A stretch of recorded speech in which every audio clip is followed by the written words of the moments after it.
6-year-old Timothy Pitzen, picked up by mom at school, vanishes. A whirlwind, destination-less journey ensues, ended by his mom's hotel suicide. But where is Timothy? By all accounts, Mommy would never have hurt her child.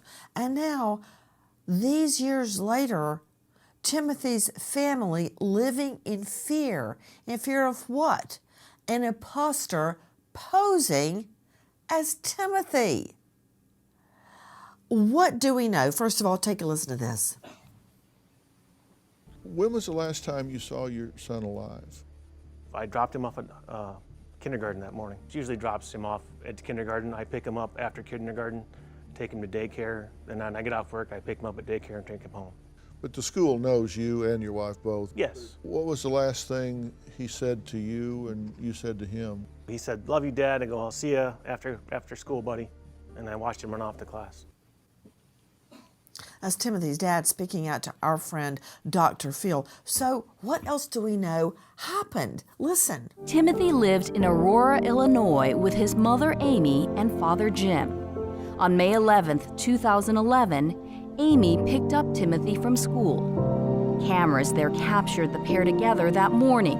Later that day, when Timothy's father realized they were gone, he reported them missing. Investigators say Amy and Timothy traveled more than 500 miles over 2 days and were captured together on surveillance video several times. This is the last known sighting of Timothy, 10:10 a.m., May 13th, 2011. They are seen checking out of a Wisconsin resort. Now the mom leaves behind a note stating that Timothy is with a family that will keep him safe and where he will never be found. But after she signs him out of school, unbeknownst to the dad, oh, by the way, you were seeing that from our friends at NCMA, National Center of Missing Exploited Children. After she signs him out from school, let me go to our panel. Alexis Tereshchuk joining me, crimeonline.com investigative reporter. She takes him, first of all, taking him out of school to take him to a water park and on a very circuitous route to fun adventures. That's all well and good. You know, I used to take John David out of play school and then real school to go bowling, okay? Is that right? Probably not. So when I first heard that, I wasn't disturbed. But wait a minute. They go from, correct me if I'm wrong, Alexis, to the Brookville Zoo, and then they go to a water park, Wisconsin Dells Kalahari Resort. Then they check out of a hotel and head back to Illinois that morning. Now, in the car, isn't this true, Alexis, that Amy, the mom, makes multiple phone calls to family and they can hear Timothy in the background? In fact, at one point, he's saying, "Hey, Mom, I'm hungry." Nothing is amiss, Alexis. Nothing at all. She called her mom. Her mom heard the little boy in the background. They were talking. He did say he was hungry. They stopped at gas stations and bought snacks and food. They stayed in hotels where there was food. There was nothing that anybody was worried about because they heard that he was alive. They could hear him in the car. And that's what Mom did. She picked him up. They went to a zoo. It was about 45 miles away, 45-minute drive. Then they head up to the Wisconsin Dells, where I've actually been on vacation. It is like Vegas for water parks. The entire town is just full of different water park resorts. It is heaven for children and families. And she went there with him. They went to water park. They had a great time. Security footage caught them leaving there.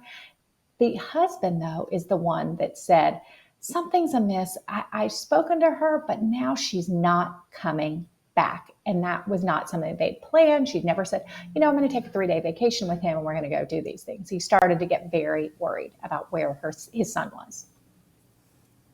You know, Karen Stark joining me, renowned psychologist, joining us out of Manhattan, TV, radio, trauma expert at KarenStark.com. That's Karen with a C. Karen, I've taken both twins out of what they were supposed to be doing and spent time with them doing something fun. So that's not unusual. However, in this case, Mom had never done that before, and she didn't tell the dad. Like, say for instance, I'm going to take Lucy somewhere and we're not going to be where we're supposed to be. I tell David, hey, I'm doing so-and-so. Or when I would take John David to the foot doctor, i.e. bowling, it wasn't a secret. It wasn't a big surreptitious activity the way it is here. Plus, what this mom did was out of the ordinary, Karen Stark. Which these are all signs that something is really amiss, Nancy, just like you said, because why would the father not know? As a matter of fact, this dad went to the school to pick him up at the end of the day and had no idea that he had been checked out by the mom. She was not in touch with him, and initially she wasn't in touch with anyone. So, of course, it's highly suspicious behavior and nothing that you would expect from a parent. Timothy Pitzen's mom leaves a bizarre suicide note claiming the 6-year-old is safe but will never be seen again. Is the boy dead or stashed with a cult-like commune? Mommy found dead. No sign of Timothy. This is how Timothy Pitzen goes missing. In the last months, this case has bubbled back up to the surface because the Pitzen family living in fear because of an imposter posing as Timothy. But back to the time he disappears. Listen. Amy Fry-Pitzen's cell phone was not in her hotel room or car. 2 years later, her cell phone is found discarded behind a silo on a remote road in Mount Carroll, Illinois. From Sterling, Illinois, where Fry-Pitzen made several phone calls, Mount Carroll is on the way to Dubuque, Iowa. In her childhood, Fry-Pitzen spent several years living with her grandparents in Dubuque. Fry-Pitzen's sister, Kara Jacobs, believes Amy still has connections in the area and possibly left Timothy with a family there. Joining me in all-star panel, but now to Irv Brandt, renowned U.S. Marshal Service International Investigations Branch Chief Inspector, DOJ Office of International Affairs, author of a string of books about a guy named Jack Solo, who bears an amazing similarity to Irv Brandt, author Solo Shot, Curse of the Blue Stone on Amazon, and many more. Irv Brandt, you've spent your whole career figuring out where is somebody. Now think about this. This mom had never displayed any violence at all to Timothy Pitzen, ever. Very loving. A divorce was pending. She was very distraught about that. So we find her dead in a hotel room, a note that says Timothy's alive, but I've given him to a family that will take care of him and love him. You'll never find him. And then her cell phone turns up at a town full of good memories for her. She spent a lot of time with her grandparents there and was very happy. So, what do you make of this? Well, Nancy, the circumstances involving the disappearance of this case would lead investigators to believe, number one, just the state of mind that she must have been in when she committed suicide is just so unusual, the manner that she did. Then the places that she chose to go to, you would imagine that the first thing that they would investigate it as is a suicide homicide. But given the information, the family background, you have to consider the possibility that she did indeed give Timothy to someone from her past, someone that she still had a connection with who would care for the child. That's a possibility that the investigators have to check out and have to focus on. They have to focus on the child being alive first and foremost. Well, wait a minute. Irv Brandt, she's not a master criminal. She's a mom who has always shown nothing but love for this child. She's distraught about a divorce. Yes, she had to be beside herself to commit suicide by slashing her wrists and her own neck. She writes this note, Timothy is alive and well and with someone that will love him, inferring the father wouldn't. And maybe she felt that way because she felt rejected in the marriage. He was divorcing her.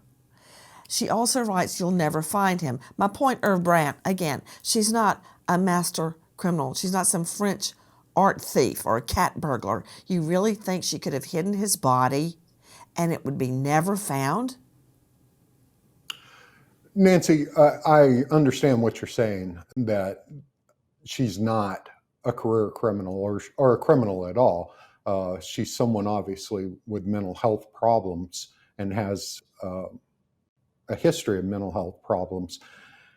But is she capable of it? I would say yes. But does the possibility exist that she did turn this child over, that she did, of course she loved her child and she wanted to see her child safe. Did she give this child to someone who would care for him?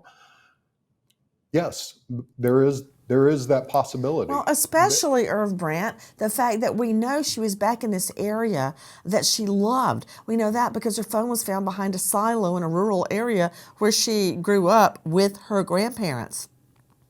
So, did she take the child there? We've got her cell phone there. We know she was there. And then suddenly, when she's back at this motel where she killed herself, there was no sign of him. Remember, she was spotted out and about. We saw that video from NCMA, National Center of Missing and Exploited Children. We saw that video, and that was the last time she was seen with Timothy. Okay, the next time she's spotted, no Timothy. Okay, 100 miles away. And see, there she is. There she is checking into the motel. It's as if she stashed him somewhere and then come back to this motel to kill herself, Irv Brandt. I agree, Nancy. When you watch the videos and you look how she's acting when she comes in, she doesn't seem distraught. She doesn't seem like someone who just killed their own child. That she seems, you could even describe her as maybe even being relieved coming in, because she knows this episode is going to be close to finish, because she obviously planned this out. Just as the Pitzen family starts to believe their beloved Timothy may finally be found, their hopes are dashed. A DNA test reveals that the mystery teen is really 23-year-old Brian Reaney. Reaney was released from prison for burglary and vandalism the month before and finds himself in more legal trouble. Reaney is charged with 2 counts of falsifying statements and aggravated identity theft. Reaney takes a plea deal and serves a total of 2 years in prison. Joining me now, founder director of Lynn's Warriors, dedicated to protecting children, Lynn Shaw. Lynn, Rennie is not the only one that pretended to be Timothy Pitzen, and the family has stated every time an imposter comes forward, it's, quote, like ripping off a scab, making them relive the pain all over again. Nancy, we work extensively with trying to find missing children. We work on murdered children. This is the case, and it's been escalating over the years, that people step forward pretending for their 15 minutes of fame or whatever we're calling it in today's world. There are so many. I'm surprised there are not more people stepping forward about this, but I want to circle back on something, if I might. I was digging in and doing research. And in a lot of cases we work on, law enforcement with us as our partners tell us if we don't find an actual body or a child alive within 48 hours, we usually assume that they are not alive. And I ask you, if her cell phone was found 2 years later behind a silo, wherever they found it in the field, what was the investigation like for the body?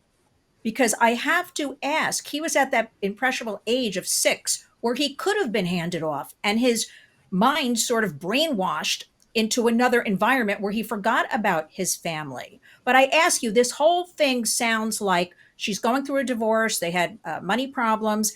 We have dealt with cases where one of the mother, the father, one of them will say in a divorce, if I can't have my child full time, nobody's going to have my child. And it doesn't matter if they're a loving mother, they have no criminal history, they will take the life of that child. And that is what concerns me here. So I think more work. We can never give up on looking for these missing children at all. And for all we know, Timothy Pitzen is alive and well, living right under our noses with another family that he's convinced is his own. Now, according to those closest to Mom, Amy, she would never have hurt Timothy, no matter what. Listen to her sister. My nephew, Timothy, has been missing since May 13th, 2011. Timothy Pitzen was 6 years old when he vanished. We just believe with every fiber of our being that he's alive. So without any kind of logic to give you, I can just tell you I know that he's alive. Amy would never hurt her child, and I know that maybe that's hard for some people to grasp given what she did to herself, but she just wouldn't have. She had nothing but kindness and consideration for other people in her life. A body has never been found. And again, this mom is no criminal mastermind. Where would she have hidden the body? Now, you were hearing Timothy's aunt, Kara Jacobs, from our friends at NCMA, National Center Missing and Exploited Children, who have also been working on this case. So those around her are convinced Mom did not kill Timothy. So now, all these years later, we have people appearing one after the next pretending to be Timothy. Now, a quantity of blood was found. It was Timothy's, but guess what? It was proven to have been from a previous nosebleed he had in the car. So another dead end. It's not the first time a seemingly normal person pretends to be a missing child. Remember earlier we mentioned Maddie McCann? Listen to this. She says that she believes she is Madeline McCann, but many have speculated that Julia may not be telling the truth. Her own parents think she's an attention seeker, and they say no for certain that she's their daughter because the mother says she delivered her. You just have to take their DNA and your DNA and compare it. I tried to do it many times. As I said, I called many authorities. Nobody answered. Right, I'm sure Scotland Yard just wouldn't pick up the phone. The DNA didn't match. That's not Maddie McCann, bottom line. Karen, start with me, renowned psychologist. Karen, why would someone torture Timothy Pitzen's family this way, pretending to be Timothy? They need to have the attention, Nancy. They're looking to be noticed. And of course, they will get this little bit of attention, exactly what was said. But I also want to say something. This is a mother who said that she was terrified if something happened to her and they got divorced, that her son would be taken away from her. So I just want everybody to consider, how does it make sense if she was that frightened he would be taken away, that she would give him to another family? I don't understand that. And I'm afraid that that really didn't happen because it doesn't fit. They were supposedly like two peas in a pod. So that scenario, I hear a lot of anger, even in the suicide. I know desperation, but people do kill themselves because they are so angry. Is Timothy Pitzen alive? Is he hiding right under our noses? If you know, or you think you know, the answer to this riddle, dial 630-256-5516. Repeat, 630-256-5516. We stop now and remember an American hero, Deputy Darnell Calhoun, Riverside County Sheriff's, California. Just 30, Calhoun shot to death in the line of duty, survived by a grieving wife, Vanessa, who was expecting their third child, and two other little boys, aged 2 and 4. American hero, Deputy Darnell Calhoun. Thank you to our guests for being with us, but especially to you and our new MSM family for being with us tonight and every night as our prayers continue for the families of these missing children. Nancy Gray signing off. See you tomorrow night, 6 and 9 o'clock sharp Eastern, and until then, good night, friend.